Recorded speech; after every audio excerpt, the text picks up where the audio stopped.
The urban canyon, a geometric channel carved through a landscape of steel and silicate, held the day's accumulated thermal energy long after the sun had begun its descent toward the planetary horizon. Asphalt, a complex hydrocarbon polymer mixed with aggregate, radiated heat in the infrared spectrum, a slow and steady exhalation of the solar energy absorbed during its hours of direct exposure. This upward-moving column of warmer, less dense air met cooler, descending currents from the shadowed faces of buildings, creating microvortices and unpredictable drafts that stirred the city's particulate matter, a fine dust of rubber from tires, mineral fragments from construction, and the desiccated organic remnants of a million biological processes. Within this invisible, thermally complex river of air, a single metallic object, a police patrol vehicle, rested in a state of temporary equilibrium. Its white and black surfaces, possessing different coefficients of absorption and emission, created their own minute temperature gradients across the chassis. The vehicle was a closed system, a bubble of conditioned atmosphere momentarily isolated from the larger environment, its internal temperature maintained by a mechanical refrigeration cycle that expelled waste heat into the already warm street-level air mass. The light from the star Sol, now filtered through a greater cross-section of the Earth's atmosphere, scattered its shorter wavelengths, painting the western sky in hues of orange and red, a predictable optical phenomenon dictated by Rayleigh scattering and the precise composition of atmospheric gases and aerosols. This specific moment, defined by a unique configuration of matter and energy, was occupied by two distinct biological entities, representatives of a coevolutionary partnership tens of thousands of years in the making. The first, a specimen of Homo sapiens, stood upright on two legs, a posture demanding constant, subtle adjustments from its vestibular system and musculoskeletal frame. Its sensory apparatus was dominated by a highly developed visual system, its two forward-facing eyes processing a flood of electromagnetic radiation in the 400 to 700 nanometer range. This information was channeled through the optic nerves to the occipital lobe, where it was constructed into a detailed, three-dimensional model of the external world. The second organism, a domesticated subspecies of the gray wolf, Canis lupus familiaris, stood on four legs, its body held lower to the ground. Its perception of the same environment was fundamentally different, structured not primarily by light, but by a universe of airborne chemical information. Its elongated snout contained a vast and intricate olfactory epithelium, a folded surface area which, if flattened, would be many times larger than that of its human companion. This surface was populated by hundreds of millions of specialized receptor neurons, a biological instrument of immense sensitivity and discriminatory power, capable of detecting and identifying specific molecules at concentrations of parts per trillion. This profound divergence in sensory architecture meant that while the two organisms shared the same physical space, they inhabited profoundly different realities.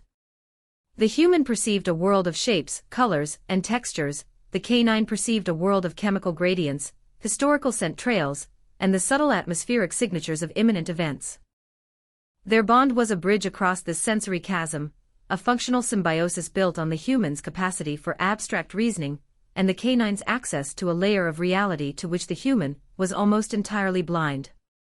The human male, designated Officer Miller, initiated a sequence of motor commands originating in his primary motor cortex.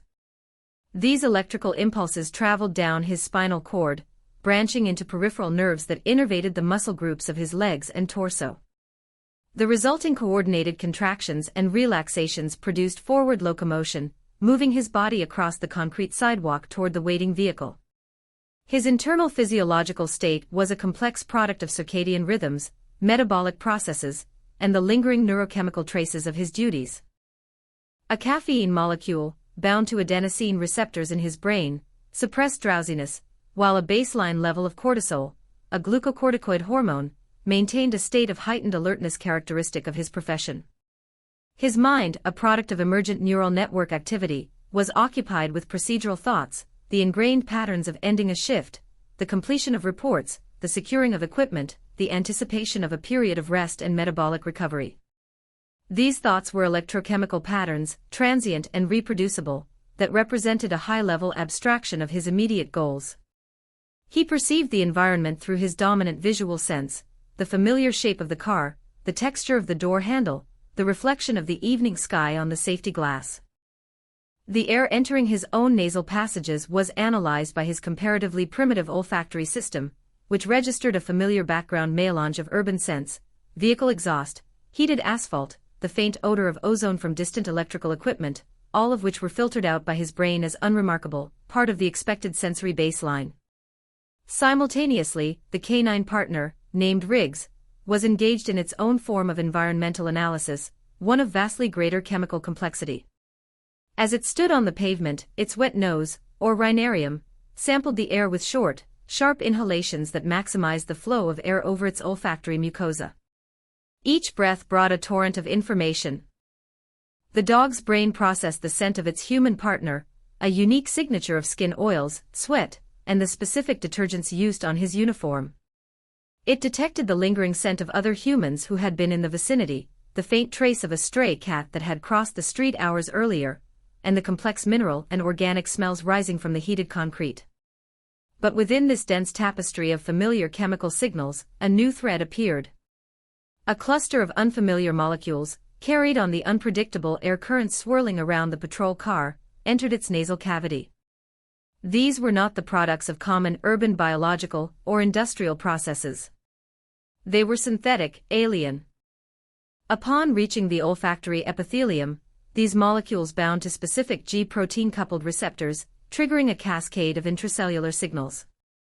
This process, repeated across thousands of neurons simultaneously, translated a chemical fact into an electrical signal, a pattern of action potentials that raced toward the olfactory bulb at the front of the brain.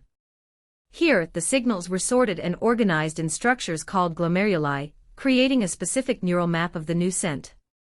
This map was then cross-referenced with the canine's deep, evolutionarily encoded library of threat signatures, the chemical markers associated with poison, decay, and existential danger. The result was an unambiguous, non-negotiable alert. The officer reached the rear passenger side door of the vehicle and produced a soft, two-note whistle, a conditioned acoustic signal intended to prompt the canine to enter the vehicle's transport compartment. For the human, this was the next logical step in a deeply ingrained routine. For the canine, it was a command that stood in direct opposition to the overwhelming sensory data it was receiving.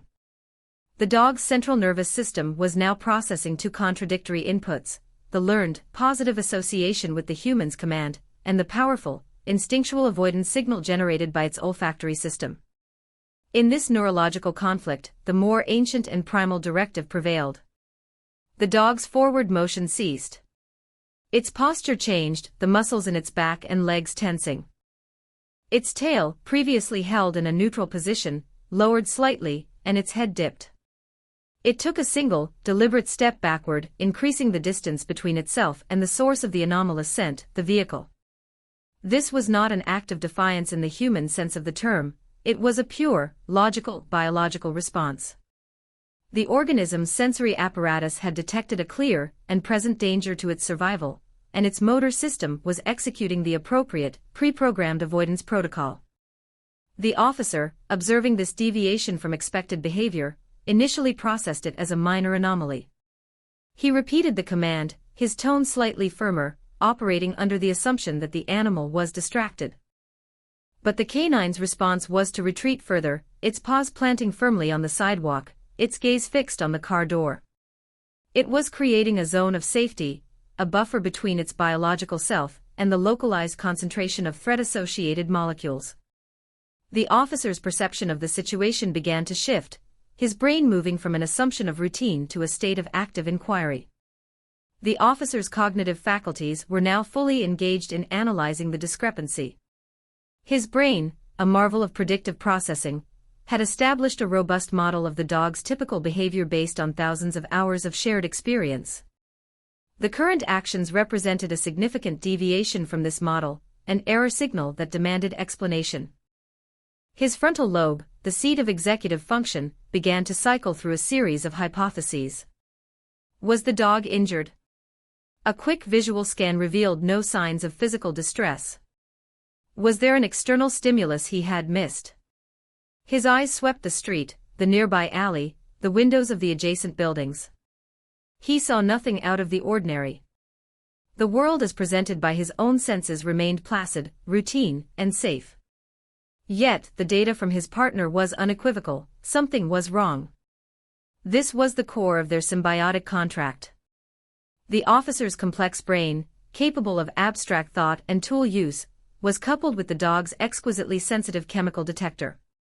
He had been trained to understand that the dog's senses could perceive threats that were entirely invisible to his own. Trust in the partner organism was a foundational principle of the operational protocol. This trust, a cognitive override of his own sensory data, prompted a new course of action. The hypothesis of an internal, vehicular threat now became the most probable explanation. He abandoned the attempt to load the dog, and instead shifted his focus to the vehicle itself. His hand, which had been resting on his sidearm, moved to the handle of the rear door. This was no longer a routine action but a deliberate act of investigation, a physical movement driven by a conclusion reached through interspecies communication and a logical inference of unseen danger. As his fingers closed around the cool metal of the door handle and pulled, the latch mechanism disengaged with a familiar click. The door swung outward, altering the aerodynamic profile of the car and creating a pressure differential between the vehicle's interior and the outside environment. The air inside the cabin, which had been slowly accumulating a high concentration of the anomalous volatile compound, now flowed outward into the street, a plume of invisible molecules expanding and dissipating into the larger atmospheric volume. At the source of this chemical contamination, resting on the floor of the rear compartment, was a small, cylindrical object. It was matte black, designed to absorb light and avoid reflection, and had the approximate dimensions of a standard beverage can. A closer inspection, had one been possible, would have revealed it was not a simple container but a sophisticated dispersal device. It consisted of a pressurized canister containing a liquid agent, an integrated valve system regulated by a simple electronic timer, and a nozzle engineered to aerosolize the liquid into fine droplets, each measuring between 1 and 10 micrometers in diameter. This size was optimal for inhalation and for remaining suspended in the air for an extended period. The agent itself was an organophosphate, a class of organic compounds containing phosphorus. Specifically, it was a nerve agent, a substance designed to attack the mammalian nervous system. Its molecular structure included a key feature that allowed it to bind irreversibly to acetylcholinesterase, an enzyme critical for the breakdown of the neurotransmitter acetylcholine. Its low volatility meant it evaporated slowly, producing an odorless, colorless gas that was nearly impossible for a human to detect without specialized equipment. The device had been silently, patiently filling the sealed cabin with this chemical weapon. The instant the officer's visual system registered the object on the floor of the car, his brain began a process of rapid, subconscious pattern recognition. The object's shape, color, and context were compared against a vast internal library of stored images and threat assessments derived from years of training bulletins, intelligence briefings, and simulated exercises. Within milliseconds, a match was found. The neural pathways connecting his visual cortex to his amygdala, a key center for processing fear and threat, activated with high intensity. This was not a conscious thought, but a precognitive, reflexive identification of mortal danger. The amygdala, in turn, initiated a massive, body-wide alarm response, a physiological cascade colloquially known as the fight-or-flight response.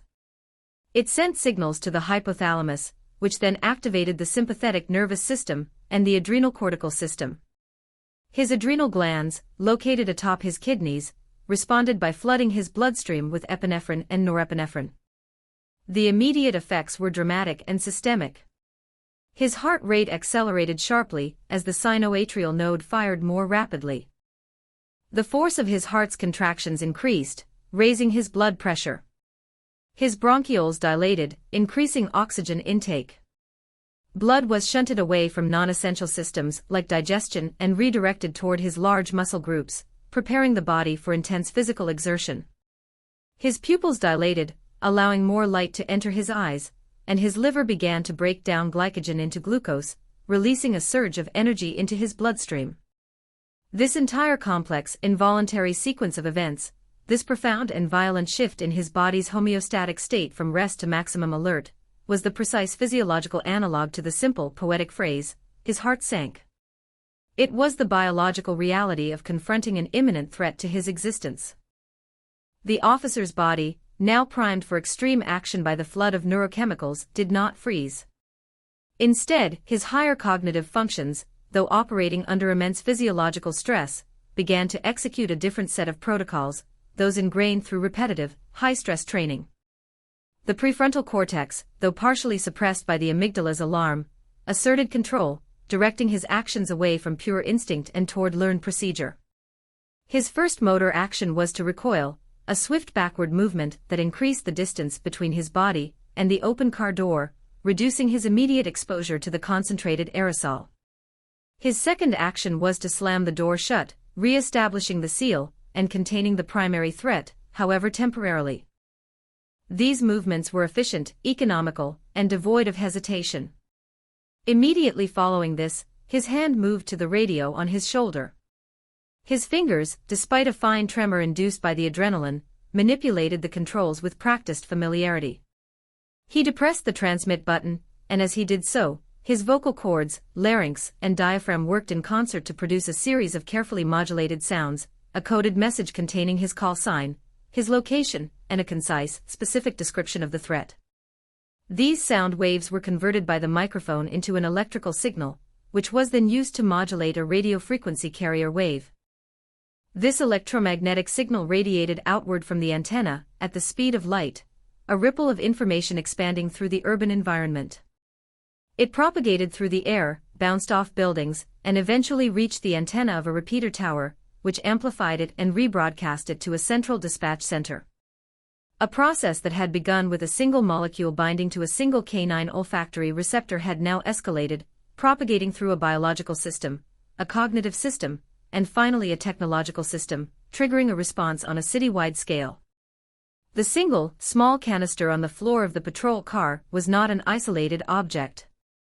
It was the physical terminus of a long and complex chain of human intention, scientific endeavor, and logistical organization. It represented a node in a vast, clandestine network that spanned the globe, a system dedicated to the creation and deployment of such devices. The specific organophosphate it contained was the result of decades of chemical research, a molecule painstakingly designed and refined for maximum lethality and stealth. Its synthesis required precursor chemicals, specialized laboratory equipment, and expert knowledge, resources that had to be procured, often illicitly, through international supply chains. Its placement in the vehicle was the culmination of a sequence of surveillance, planning, and execution by human agents operating within a framework of radical ideology or geopolitical conflict. The event, therefore, was not merely a localized threat to a single officer, but a manifestation of a global-scale pathology, a symptom of the capacity for organized, technologically augmented violence inherent in modern civilization. The fragility of the individual biological organism, the human officer, the canine partner, was cast in stark relief against the power of these large-scale, abstract systems. Life, a delicate, self-organizing chemical process that has persisted on the planet for nearly 4 billion years, has evolved intricate defenses against natural threats, predators, pathogens, environmental extremes. But it possesses no innate, evolutionarily prepared defense against the novel creations of its own most intelligent descendant. The synthetic molecule of the nerve agent was a key for which biology had no lock, a question for which evolution had no answer. The scene on the street, now a focus of converging emergency vehicles, their sirens cutting through the evening air, their lights painting the building facades in rhythmic flashes of red and blue, was a microcosm of this fundamental tension. It was a localized, highly organized response to a failure of a much larger system, a desperate attempt to impose order on a single point of chaos, all under the silent, indifferent gaze of a cosmos that operates on scales of time and complexity that render such human dramas infinitesimally small.